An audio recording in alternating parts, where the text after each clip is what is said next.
Live. Welcome to Son of a Pigeon podcast. I have with me Art Henning. Hello. What's up? What's up, man? How are you doing? Thank you for coming, brother. I really appreciate that. But before we start, I would like to tell all the people that are listening to this podcast, please go to the Instagram of Son of a Pigeon. Go to Facebook, give a like. If you have something by Apple, go to Apple Podcasts, please leave a review there, leave a comment, anything. It will help us tremendously. So we can bring the best artist in Berlin and give you a depth of what the personality is like. And also we can check if the people here in Berlin are doing drugs or not. So no one is doing drug at the moment. Yes, people. Welcome. How are you doing, Alt? I'm doing good, thank you. Yeah, thank man. you for having me. Yeah. Pleasure to have you here. It's you exciting. Good vibes. I like it. Thank you. Like for the people who don't see you, but they will see you for the picture. So you're a quite tall person and you have like big energy around you. But it's very calm and earthing. So this is nice. Wow, cool. Yeah, man. So tell us a little bit about yourself. Where did you start the journey of music? Where I started, like I was born here in Berlin, and I also started making music here in my school time. Yeah. In school time? Yeah. What age were you? I was like, I think 14 years old when I started my first band. And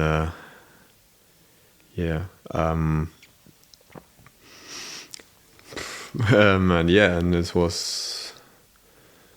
I'm not sure what I can say more about it, but I don't know. Like, I was playing guitar and I was singing, writing songs. What kind of music did you play there? Like Arctic Monkeys, The Strokes, Mando Diao. These bands were like important. We were a 4-piece band, 2 singers. It was really fun. Cool. We played like for 4 years. Yeah, so it was crazy, I guess. When you play as a teenager and you have a band, you feel like you're the rock star of the world. Yeah, I mean that's great. I mean it still feels like it, you know. When you're on stage, you feel like, oh, this is so great. You know? Man, stage is amazing. I think it's one of the most satisfying sensations someone can have. What was the biggest crowd that you played with this band? I think I don't know. We played as an opening act for for this festival called Rock im Grün, which was like in Biesdorf, like an open air festival, and this was pretty big. I mean, it was not completely filled, but it was huge. Yeah, 5,000. No. I think it was some hundreds who were there. But I think the biggest crowd that I played was recently, actually, a solo, like not with this band. It was at Privatclub. I played on the 6th of January this year and was like full house. So it was cool. 250 people. It was a nice feeling. Were you headlining the concert? Oh, I was just playing at part of a song slam. Yeah. As an artist solo or? As an artist solo. Cool. So the same project that you have right now? Yeah, this is it. Yeah. This is my project. Cool. Tell me more. I get confused sometimes. My tongue sometimes doesn't want to communicate with my body, so my words get mixed up in my head. I know that, man. That's it happens a lot lately. Yeah, I'm curious. Why does it happen when the tongue doesn't want to? Maybe it's excitement. Yeah. But what kind of music are you playing as a solo artist? What are your influences? Basically, it's the same like my first band in a way. It's the same direction. Like probably more of the Killers now. And I was like studying classical music for a long time, which probably influenced as well what I do. But I don't know if somebody will hear it, but like my music making just changed a little bit from like during the last years, like developed a little bit. Yeah, But it's hard to say. Like, it's generally indie rock, I guess. It's really it's energetic music. Yeah, up tempo, melodic music, I would say. Yeah, your music is very cool. I heard the 3 songs that you have on Spotify. Forgive me for not remembering the names, but I remember one of them sounded like progressive alternative rock. I never heard something like that. It probably was someone sober, I think. Maybe, I think so as well. I don't know, it feels like a major song, but then when you do transaction, it stays major. And then I thought, this is interesting. It's really refreshing. I don't hear it so often. Great. Maybe this is the classical influences that you have on the music. Maybe. Yeah, it could be. Did you start it as classical musician? I'm not really a classical musician, but I studied sound engineering in classical music. Sound engineering and classical music. Yeah. So I went, like, when I wanted to study that, I kind of went into the direction more of classical music. I had piano lessons and learned classical pieces. And during the studies, I went really into the music. Yeah. Yeah, classical music is different music than what we think about as today. Like, there is a way we need to approach classical music so we can understand it. I read a book about music from, I forgot his name. I think it's the guy with the band who wrote Psycho Killers, you know? Psycho Killer. I know the band. Yeah. So I think the guy from this band, I'm not sure, but he wrote a book, how music works or how the music business works. Talking Heads, right? I think so, yeah. Talking Heads. Yeah. And he really didn't go all over the process of how music started. So let's imagine we are 300 years ago. And there are no phones, no YouTube. The only place you can hear music is to actually go physically somewhere where the band actually is playing. And that's the only way you can hear music back then. So when we hear classical music or a composition, usually the beginning is very strong, so it will grab the attention.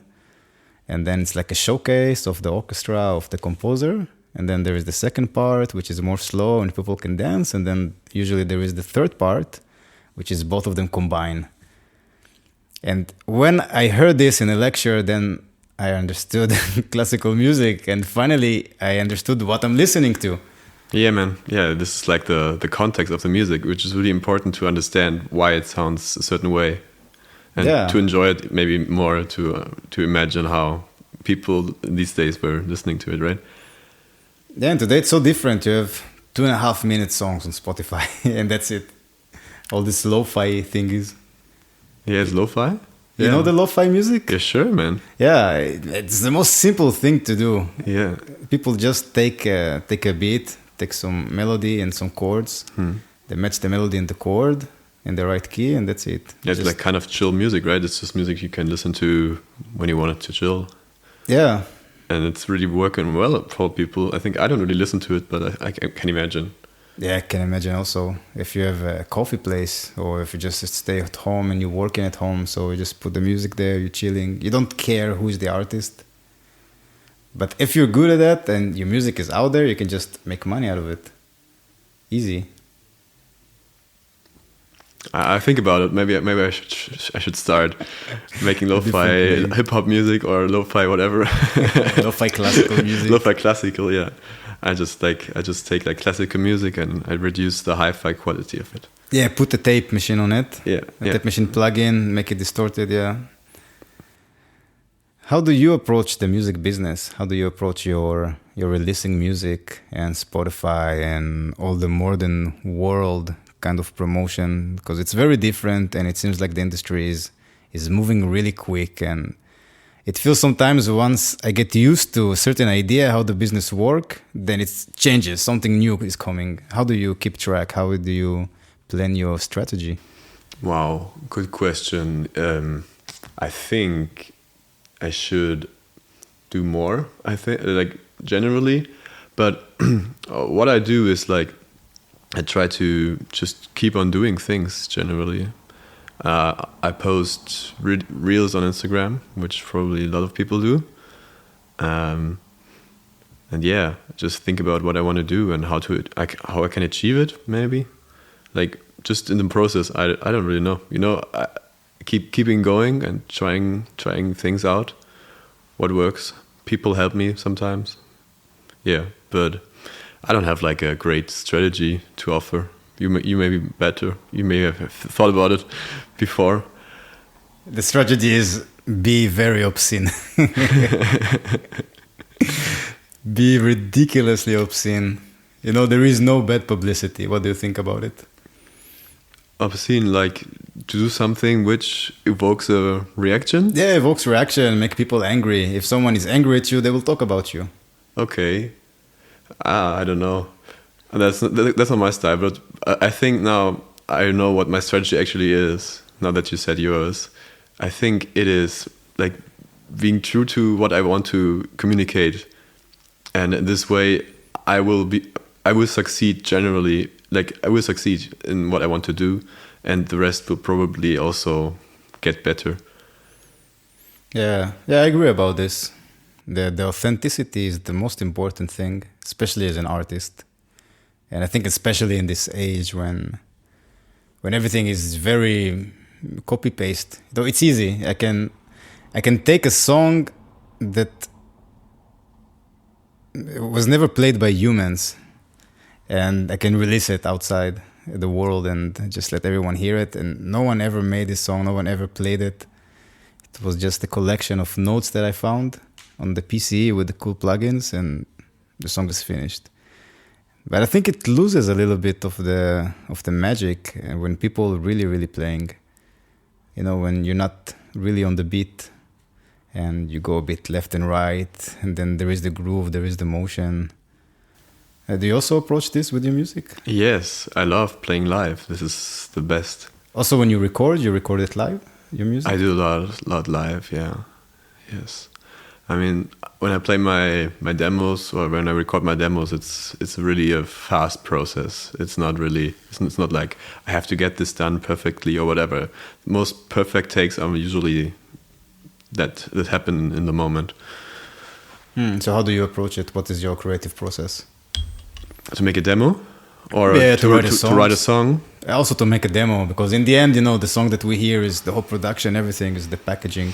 Yeah, okay, the process is like, usually I have a song already when I do a demo. Like, sometimes I also do something from scratch, like in Logic, I work there, do something, write something down.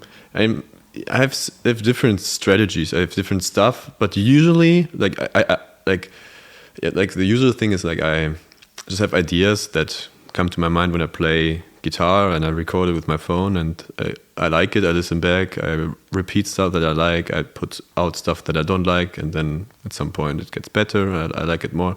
This is the song, okay. And at some point I can do a demo. But I also like write down lyrics sometimes. I also think about chords sometimes. It really depends. Like, I think it's just a creative process. It's just being creative in a way and starting, like, figuring out what I want to do.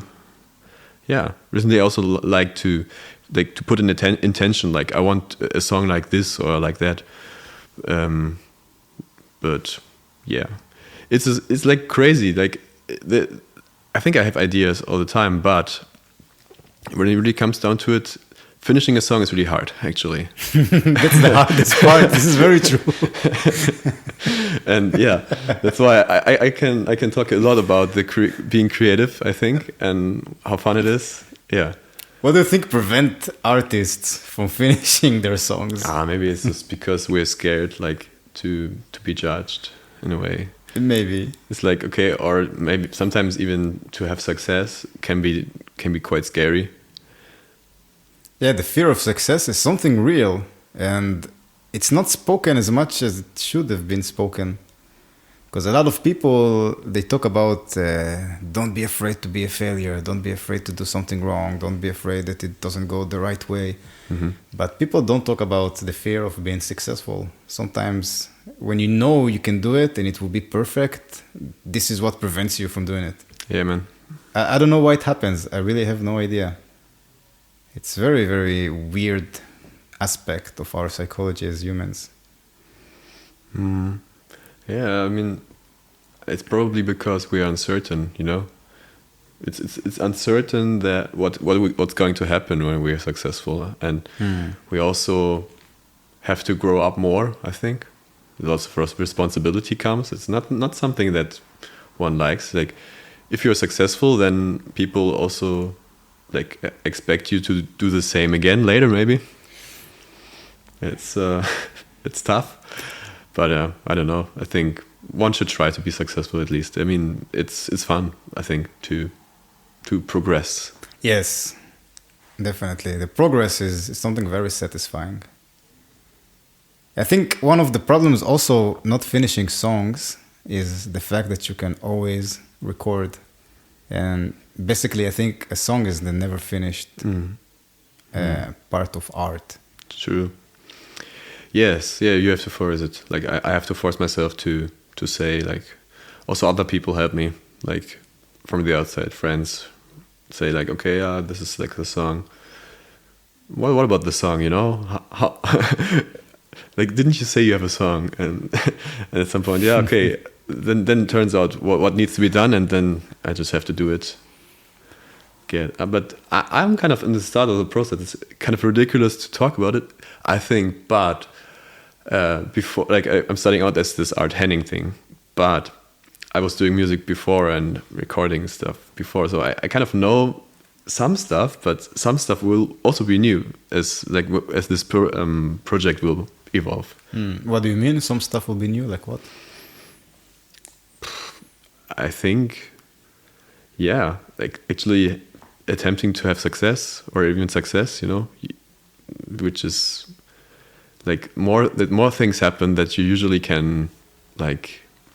That you usually know. That's really interesting, and working with more people, getting to know the industry, all this kind of stuff. Yeah, it's a cool process. For me, what pushes me to do better is the idea that once I'm in a certain level, I can also work with people with the same level. So if I'm not so good and I want to work with talented people, then they will not want to work with me because I have nothing to offer for them. But if I have a lot to offer, then I can also work with talented people. And I think this is the most satisfying thing. They don't have to be famous and they don't have to be very successful, but the talent knows the talent. And if someone is really talented in what they're doing, they will not waste their time in someone who does not contribute anything to the creative process. And for me, it's so important to work with people that have the same mind, who just let the creativity flow and they just let it go. Yeah.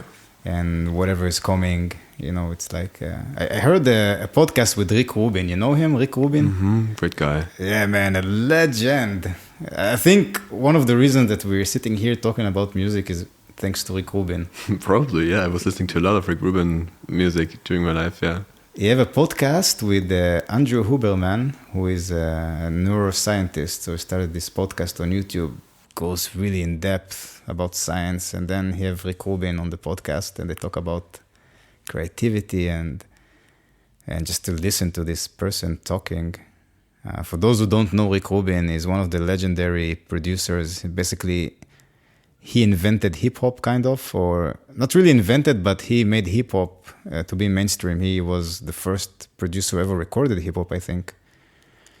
So he was behind the Beastie Boys somehow. In the same time, he also produced Slayer, which is the complete opposite.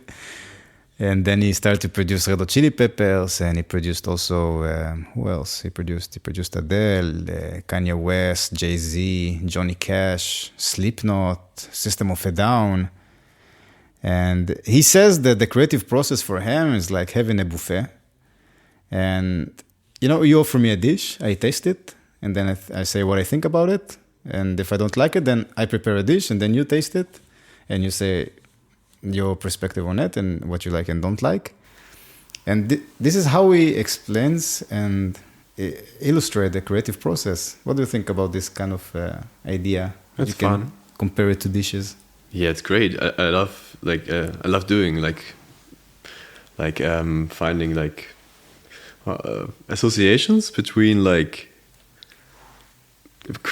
being creative and like in music and also with food. Like it's so similar.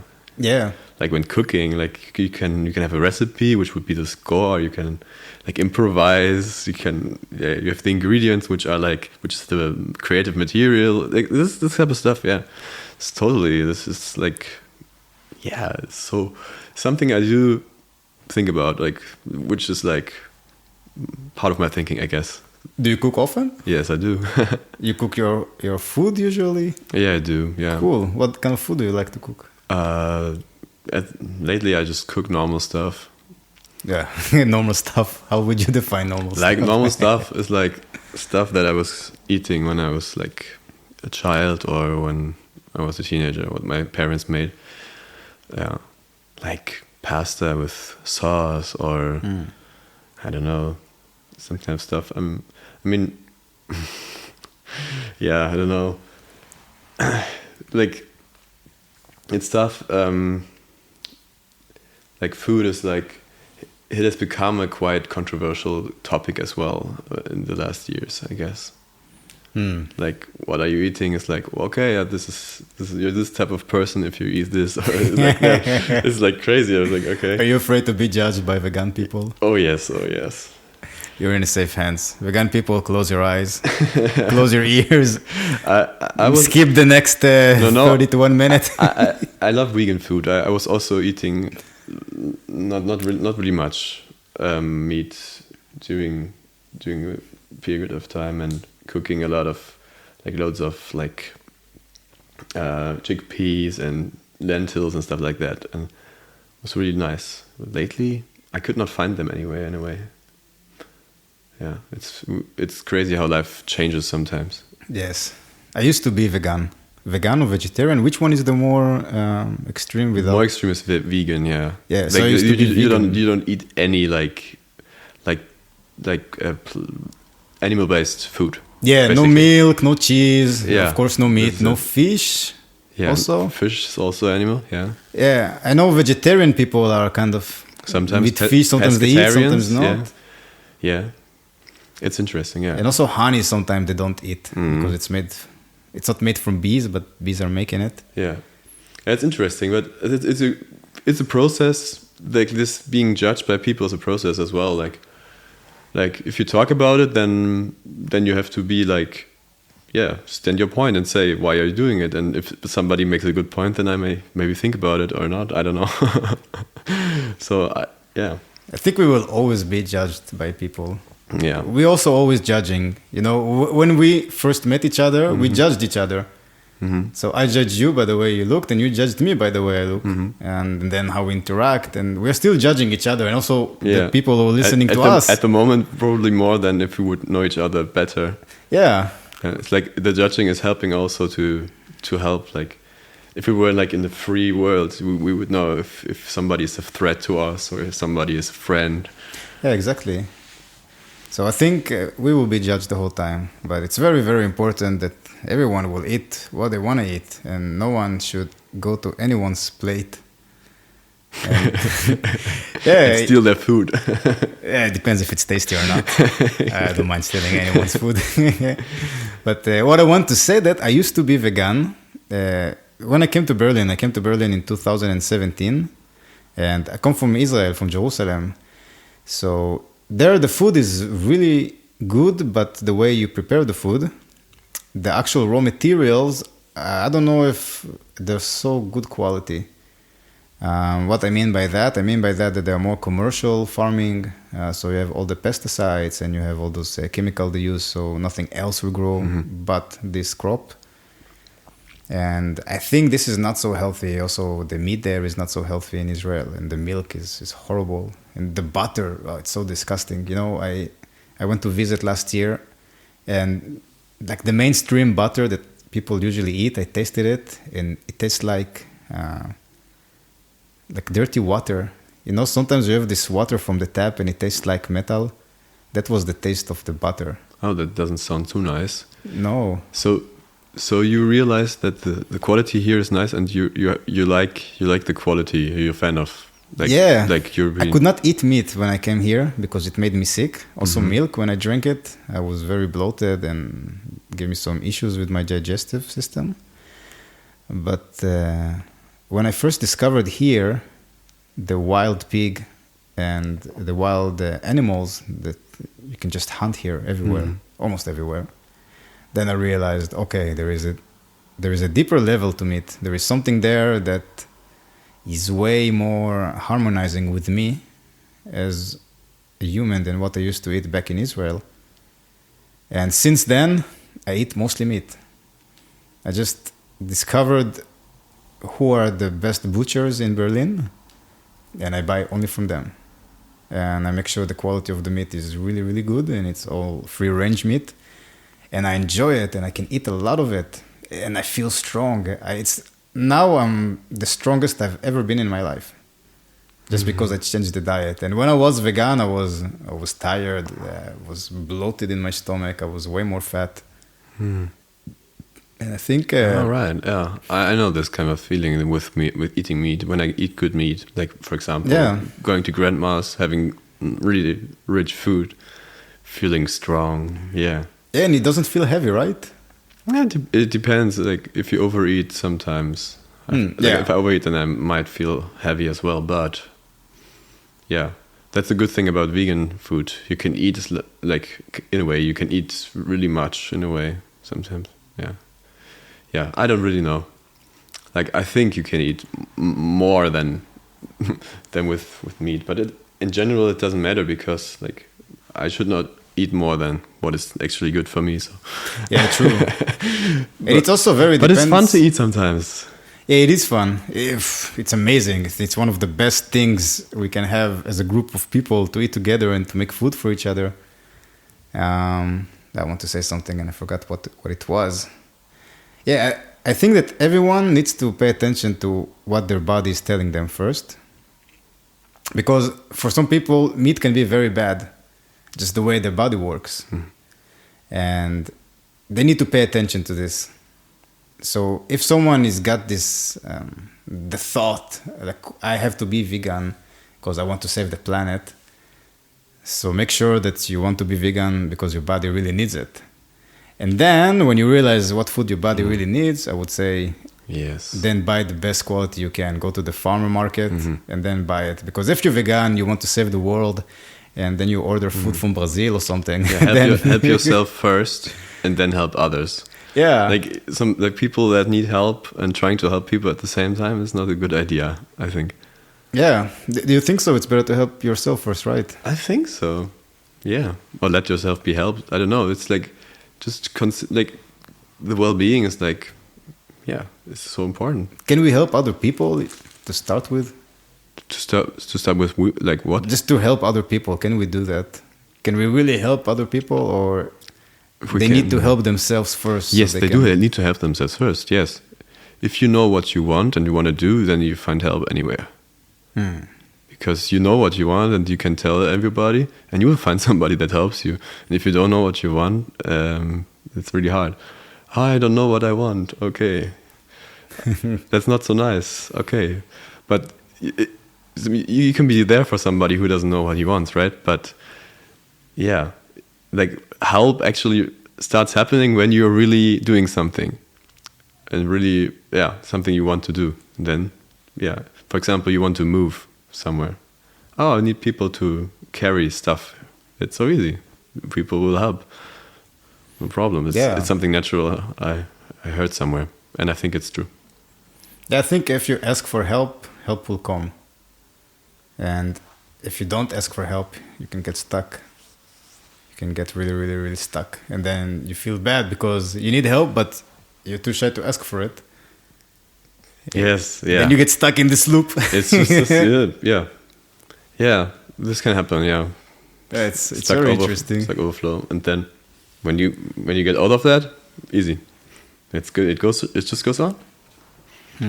Yeah. How do you ask for help in the music business? Yeah, I say again what I said before. Like, I have to find out what I really need to do.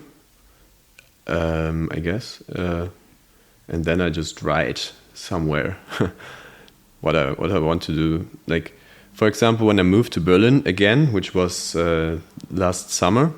Where have you been before? I have I've been to Spain before, and before that I was studying in Switzerland. Wow. Yes. For how long have you been outside Germany? 7 years. Cool. And when did you come back? Yeah, I came back like in August, I think, last year. And yeah, I was just in the group, like in a Facebook group, musicians in Berlin. You may know it. Probably that's why I'm here, I think. Yeah. Or another group, I don't know. I just went into all the groups that were there. This is a great thing about Berlin, I must say. Like comparing to other cities that I was in Zurich, for example. You don't have this abundance of people, creative people. Yeah, it's way smaller. Yeah.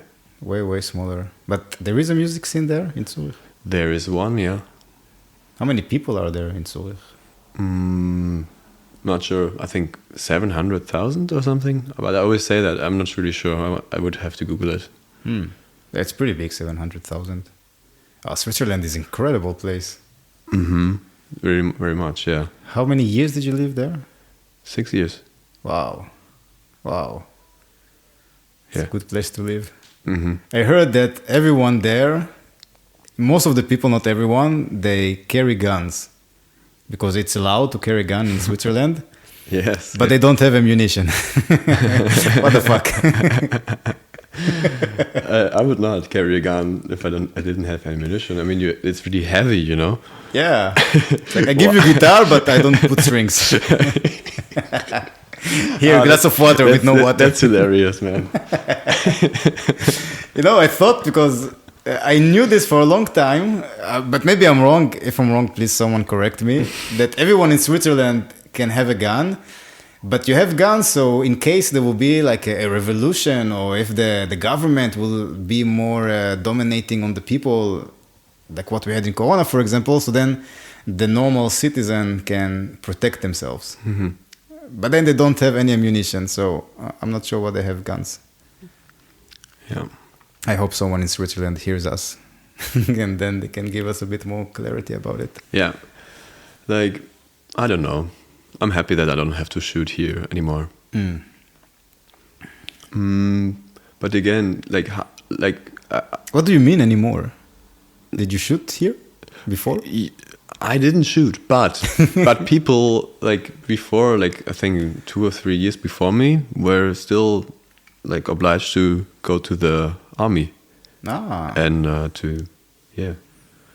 to shoot as well, like to just have that. It was a law kind of thing. Mm-hmm. And then they said like Wehrpflicht over, and then it was over. You didn't have to do anything. For how long did you have to go there to the military? How long? For 1 year, I think. Well, I don't know. Would you get also paycheck about it, or it will be more voluntarily? Wow, good question. I have no clue, but I think they should pay them. But maybe they didn't. I don't know. Maybe cost and logis. I don't know. In Israel, you have to go to the military around 3 years. I think it's a bit shorter now. 3 years. Yeah. Yeah, but in Israel it's different because the whole country is based on the military. So it's kind of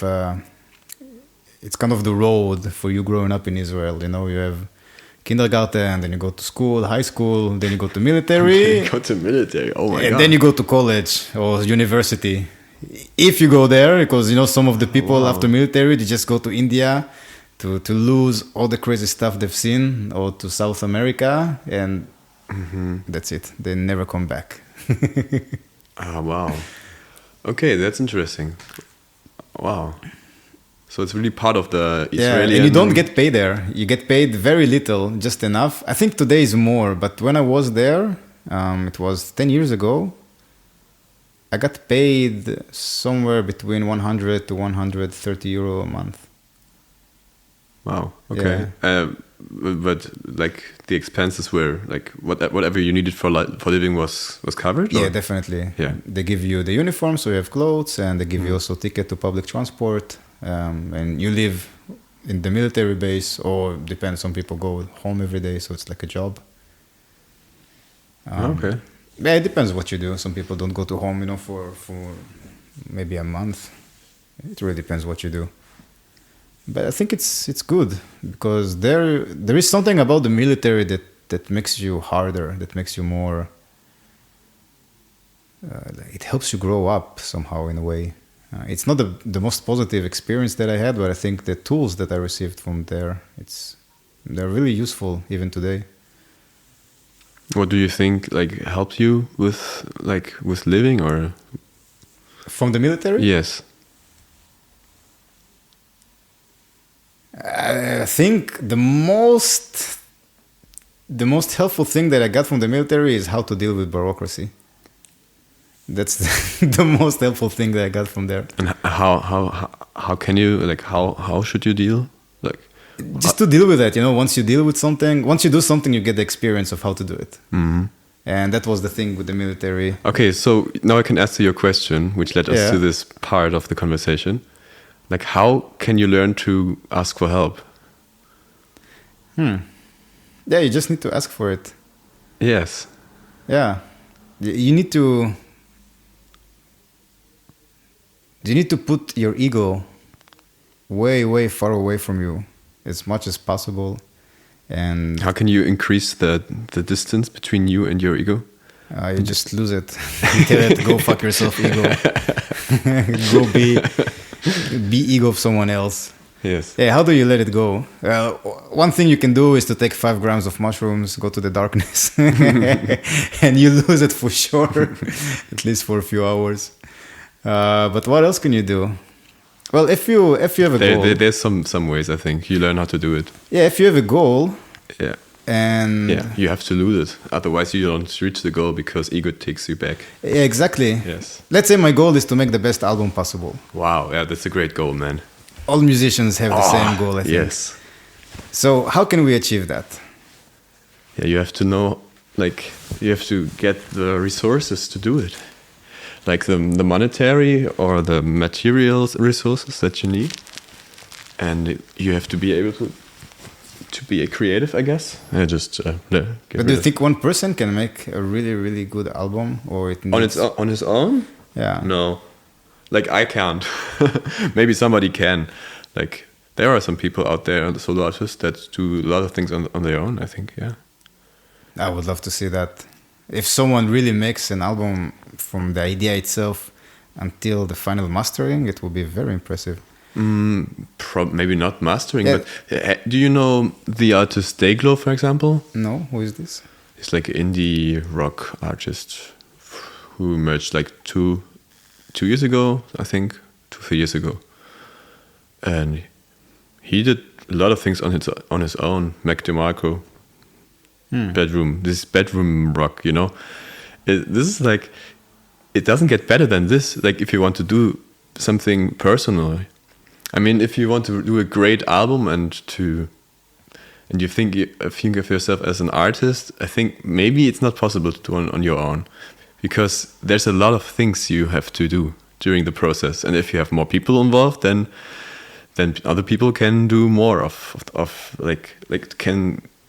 just do stuff. Do stuff that you don't have to think about then, and I think it can be good. Yeah, maybe not too many people, but more people I think is good. What do you think? Yeah, I think it's about delegating the tasks. And this is something I had problems a lot when I was in Israel. I had a band. We used to play really heavy music. People would say it's a kind of mixture between Pearl Jam and Pantera. So it was really fun to do so. And I had a problem there because I was the main songwriter. And I think I was the main songwriter because, I don't know, I had the most experience or I had the most passion to it. And when I brought an idea, I thought this is the best idea. And when someone else tried to put their input on this idea, I was canceling it immediately because this is my idea. Why do you put? Used to do this too. There? Yes, yeah. And this is a problem. Yeah, it can be. Yeah, it's a problem.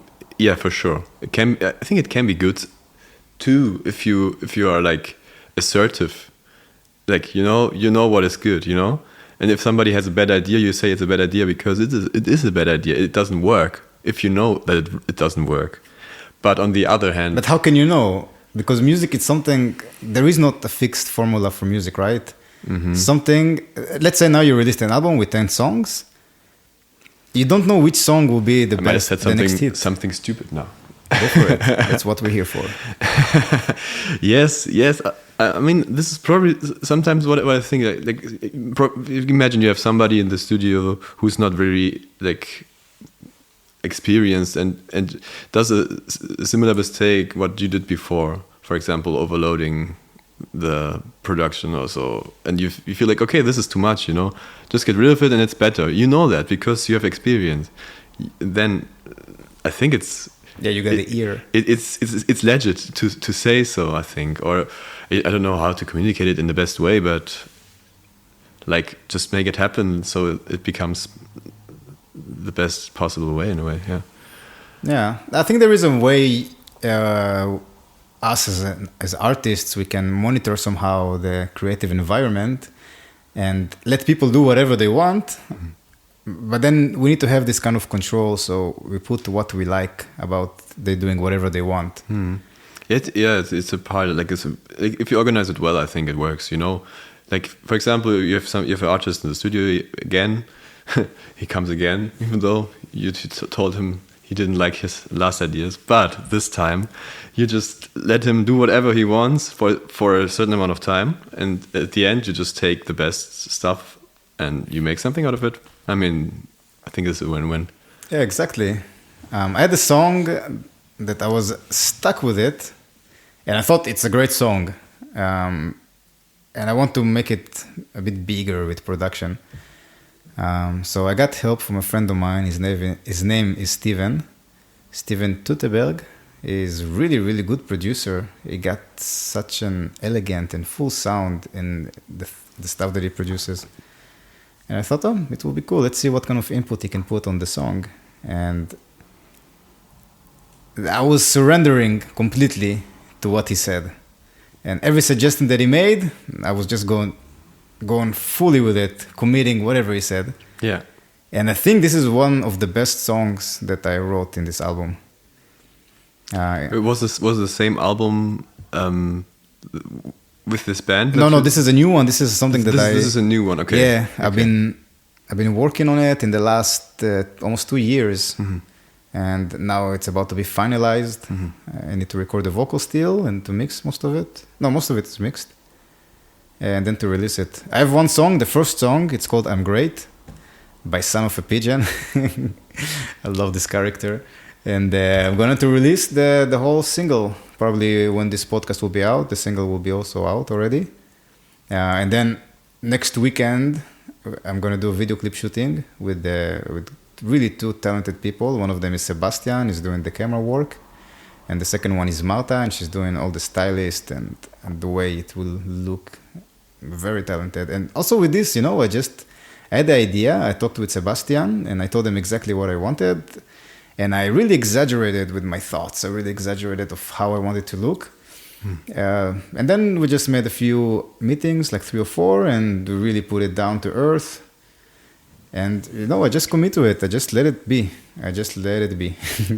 And I don't know what the video will be. For sure it will be different than what I imagined in my head before that. But I don't care because I know they're going to put their effort.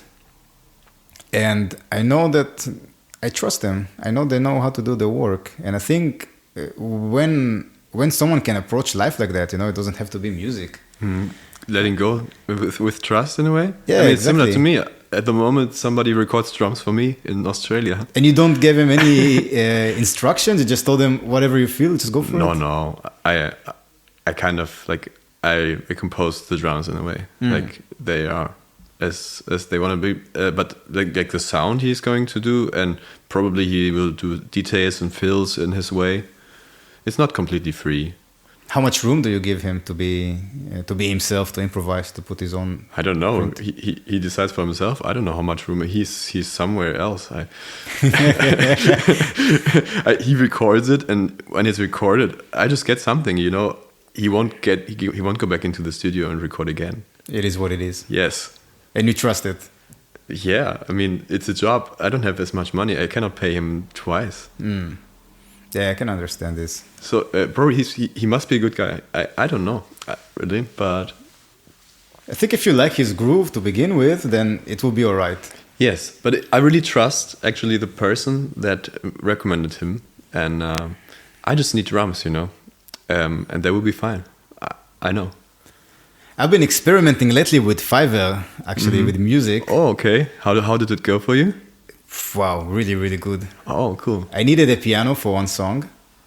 So I just looked for the cheapest piano I could find there. And somehow I was very lucky to stumble upon a guy from Brazil. Brazil. And he just improvised, you know. He just heard the track. I told him what's the chords. He just played, sent me, and it sounded good. It sounded like piano. That's what I needed. He did not fuck up in any parts. Everything was good, and thank you. I think it was maybe not more than $20 for 4 minutes. Oh, wow. Simple. And then I asked him again to record on another song, and he did also a really good job. It's so crazy.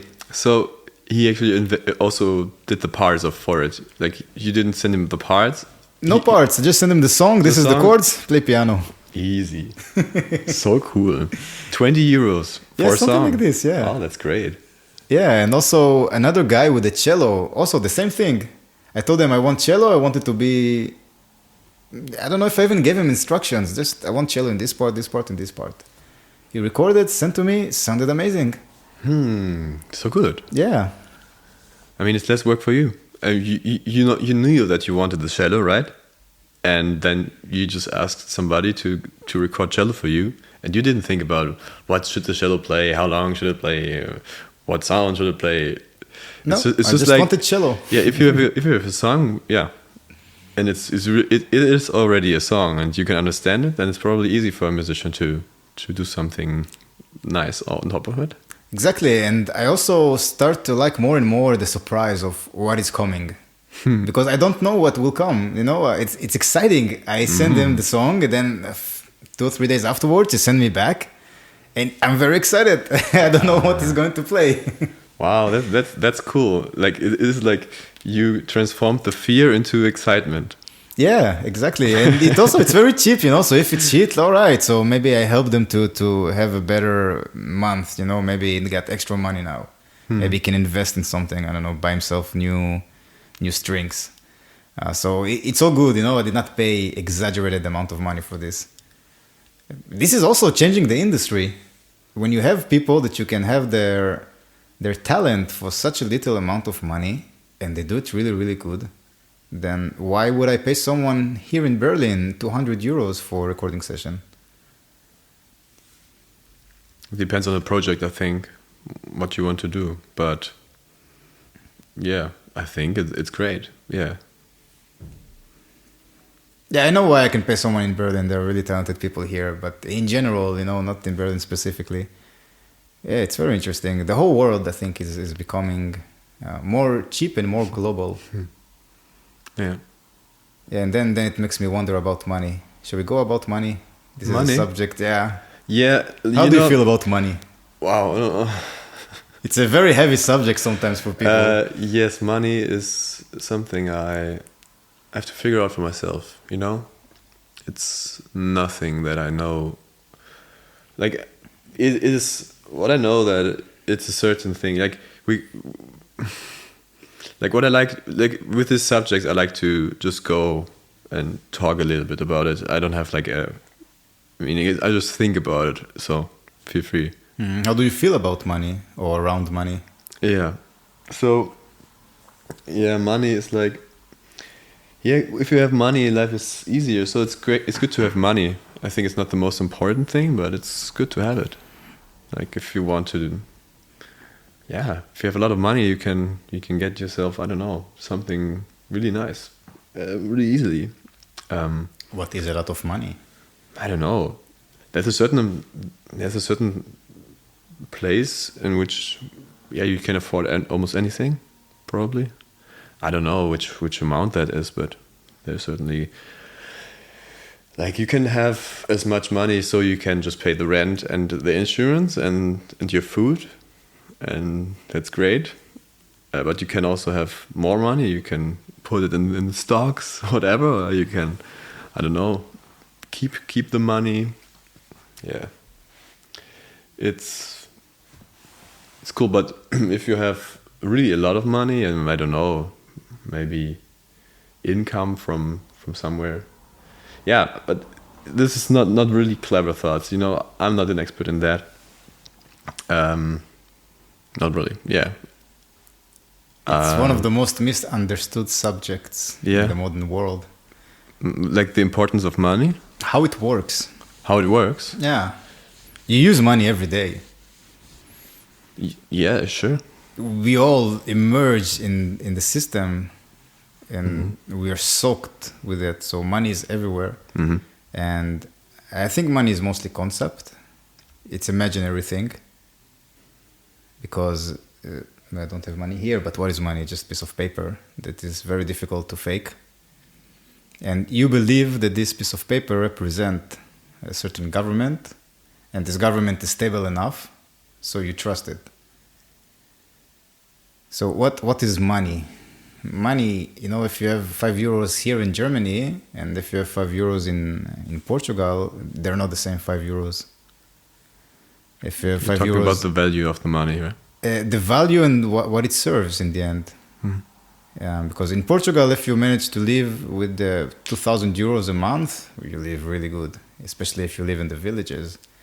But if you go to Paris and you live with 2,000 euros a month, then it's not enough for you. And like, how do we approach this thing? You know, for me, I see it more like an energy. So if I have money, I have very, very focused energy. And this is the reason why we can have those microphones and all this gear, because there is the focus of money. If right now I can give 1 million euros to someone who knows what to do with the money, or to develop stuff to use the money for, then he can develop big stuff around it. So we can develop, let's be more concrete. Let's say your music. So now you released an album, and now you need to promote it. Mm-hmm. Yeah. You don't have to. I should have promoted my first EP, but now I'm promoting it now a year later, because I didn't have the money after I recorded it. So yeah, but what is the money? What do you need the money for? So if you have a lot of money, then you can make a really nice promotions. You can make a really nice video for it. Hire people that are really good in promoting, easy, and they do a job, and we're doing a campaign together, and then we'll promote it, and I will get some shows, whatever. Yeah, it's nice to have money for this. It's necessary to have money for this. Otherwise, it's not going to work so easily. It will be tough. Yeah. Yeah, and then this energy that you put into creating the promotion, it can come back to you. And we just use money to transfer this energy. So money is more like the vessel that we use to use this energy. You can think about it like wires that comes from the wall, and then they plug into your PC to power it. So that's how I see it. Yeah. So yeah, for sure it's energy. I mean, if you think about like in physical terms, you know, there's like for example, gravity. If you raise something. All right, so we're back. Technical issues. Somehow the interface died here. So I don't know where it stopped us, because also the files are corrupted. Wow. Very corrupted. But corruption was in the room. Yeah, there's corruption everywhere if you come from Israel. Just to joke people. I will get them up. All right, so let's talk about the EP that you're working on. What is it called, the EP? I don't really sure about that. I have no name for it, and I will I will go single by single like right now. I'm not like having it done. Like soon there will be more plans about how it's going to be called, how many songs and everything. Yes, but right now it's just like not sure. I've not decided yet how it's going to be called. Yeah. How many songs are you having there? I think the EP is like 3 to 5, and I will see what I can do. You're actually in the process right now of making the EP. I'm making a single right now, which is called How Many Hours, and it's going to get finished soon, and it's also going to be released this year. Cool. Like probably, I don't know, 3 months, 6 months, I don't know. Somewhere towards the summer. Yeah, I think so, yeah. Hell yes. Then promote it with crazy concerts. Mm-hmm. Cool. And you're going to play it as well, the song? Waiting Hours? Yeah, I will. And what else would you play? I will play songs of my old EP, like my first EP. It's not old, it's just been a year that I recorded it, and almost a year that I put it out. And I will play off of this Sweetest Excuse and Eager to Change. Cool. And did you produce by yourself the EPs and the music? No, not completely. Like, it was like, back in the day I was recording a lot and producing everything on my own, but it didn't work out, I could not finish. And I was like, okay, I have to go into the studio because then I know it's going to be finished. There will be a deadline and it will be finished. I may not like it, but it will be finished, but I will do my best, and I did it. I did my best and I went into the studio. There was a guy, really cool guy. His name is Jordi. Jordi? I think Jordi. Gil. He's a Spanish guy. Jordi, yes. And he recorded my EP and produced it. Like I kind of brought my demos, which I produced myself for, like, obviously, and and we used them as the starting point for the production, and then produced 3 songs in 4.5 days. Oh, that's quite fast. Full days, 8 hours, even more. 8 hours. And how did you get to know this guy? I called the studio. I was looking, like I was in Sevilla traveling, and I was looking just through the list and was like, okay, what could work? And I called him, and the contact was really positive. And then we met and talked about production and the costs and everything, and I felt like, okay, this is good. And he was really good and really professional and in like calming me down and telling me everything will be all right. And it's possible to do it in this short amount of time, because usually it took way longer for me. Were you freaking out before that? I was not freaking out before that, no. I was really relaxed and happy that I could do it, because I knew that this guy would help me and make it good sounding. And how did he affect the production? How the song sounded like before in your head, and how they actually sound like, and if there is a match or what was different? Yeah, this song I'm going to play soon, which is called Eager to Change. I made a demo which was quite rough, and in the studio it became more more profound in a way. Like the rhythms are more like more clear, and the arrangement, like the riff, like we composed a riff kind of. Before I had the melody, and we made the riff out of this melody, and the riff comes back in the song, and it's really a one thing now, really great song. And the other 2 songs, we actually made, like they're quite similar to the demo. Like I did the demo, and then we recorded the parts with like obviously better sounding with real drums, with great guitars and great guitar amps and great gear. So it just sounds better, and it's mixed by him really nicely. So he's also playing the drums? No, we had another drummer playing the drums. Spanish flavor. Yeah, Spanish guy. Yeah, there is some Spanish flavor. Nice guy. In the songs. I can do props as well for him. Rafael Rabal is his name. Really cool. Drummer. And the name of the producer? Really cool guy. Jordi Gil. I think I never called him really like that. Jordi Gil. And his studio is Sputnik Recording Studios in Sevilla. Cool. Yes. So go to him if you want Jordi. Want a nice production. He's a really cool guy. Yeah, this is awesome. And I would like to talk a little bit about the shirt and the sobriety. It seems like that you really stand behind it. Not anymore. Not anymore. Now that I'm kind of here in Berlin, it has changed. But throughout, like I think I started like 2018, between 18 and 2021, 22. Yeah, 4 years, I think. Yeah, it must have been 4 years. I was almost completely sober. Like I didn't drink. I quit my smoking. I quit my weed and everything. And yeah.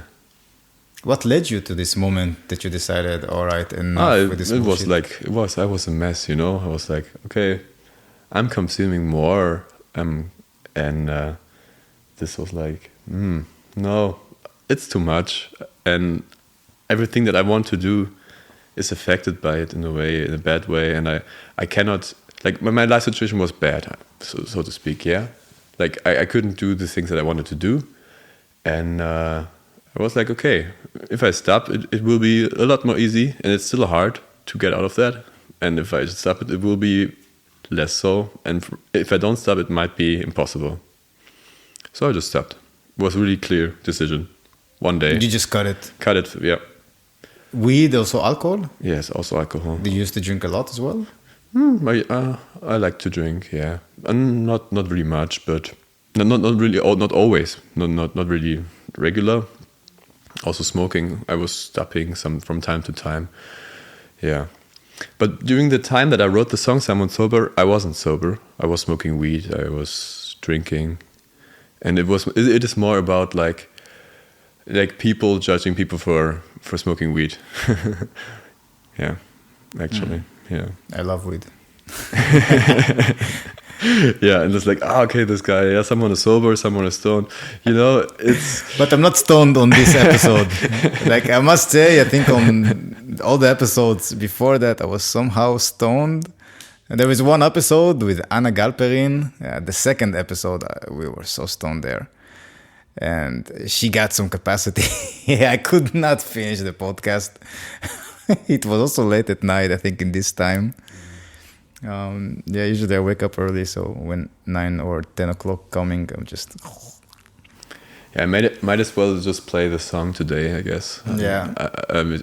We talked a fair bit about it, and if I don't play it, it doesn't make sense.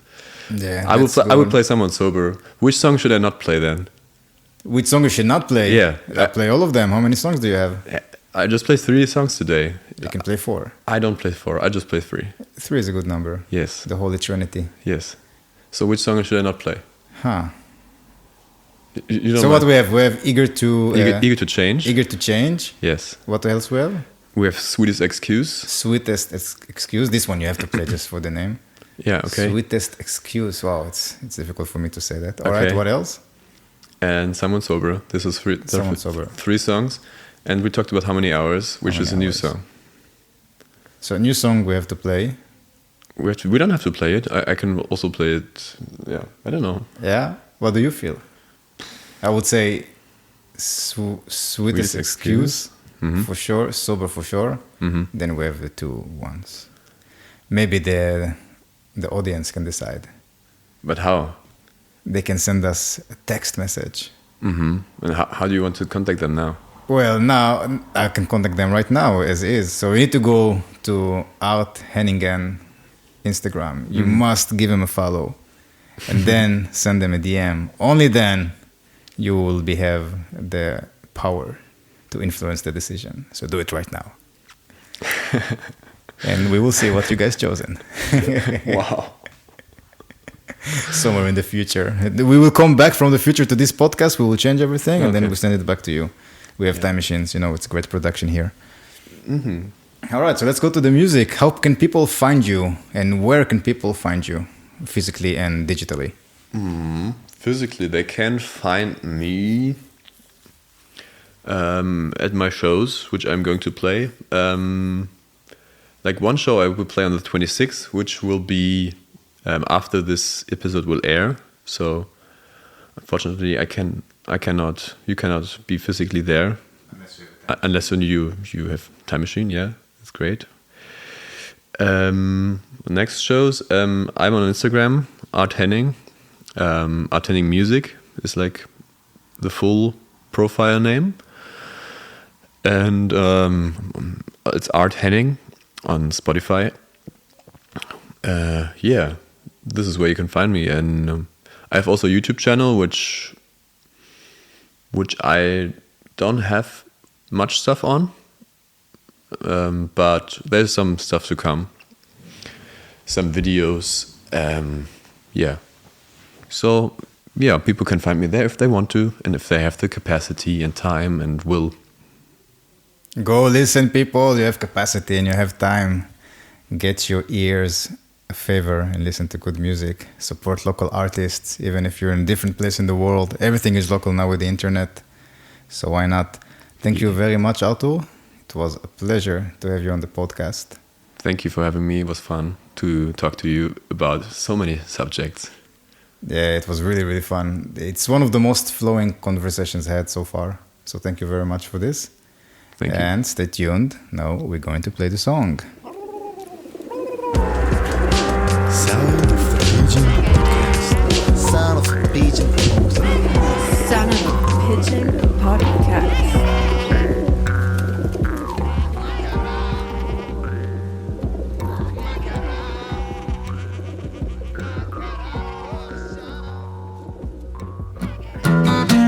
Someday will, someday won't. Someone sober, someone so.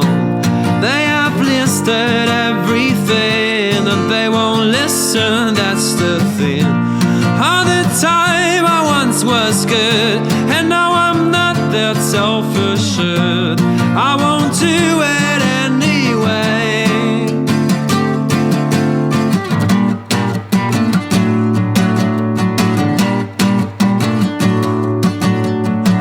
Chew a line about my feelings inside, and found the reasons of the seasons outside.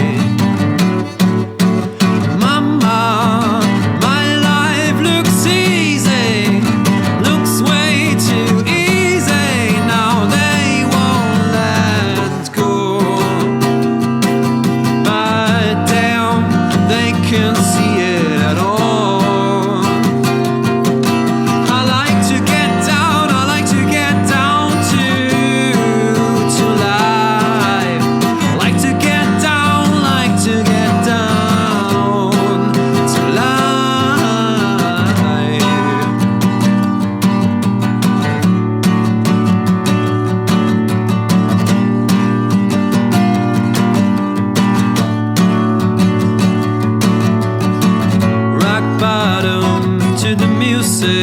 Rock bottom, and the world collides. It's a replay, it's a replay, it's a replay tune, and the words get out. Let's stay home.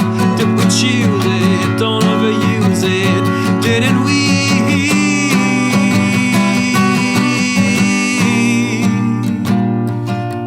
Let go.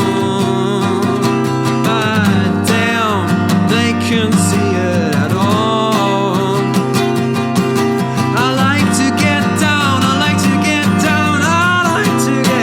To life.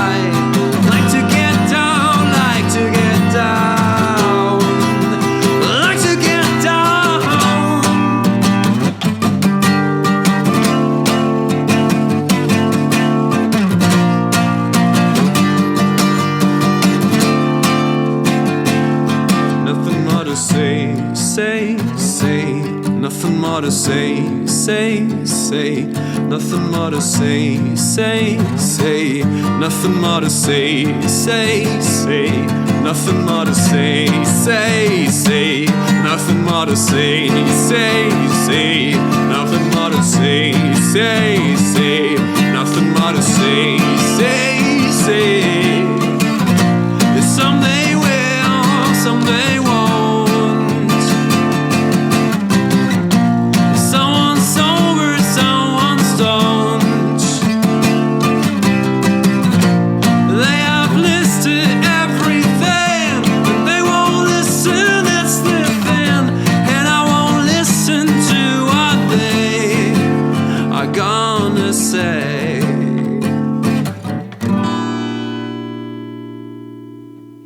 Next song is called Sweetest Excuse of the EP Eager to Change.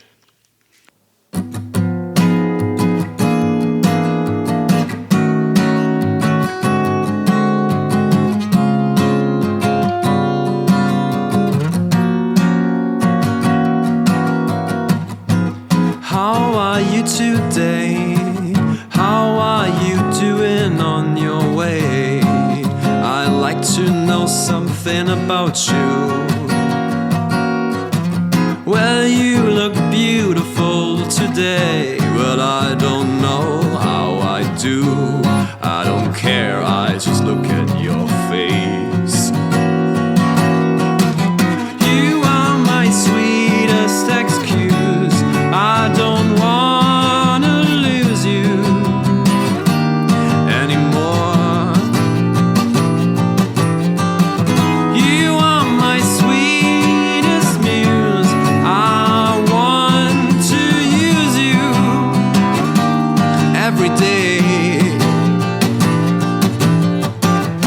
You wanna love me, just come and hug me. Still I don't think that I should change. A lesson give and take, a reason just to fake. Let's try, let's try.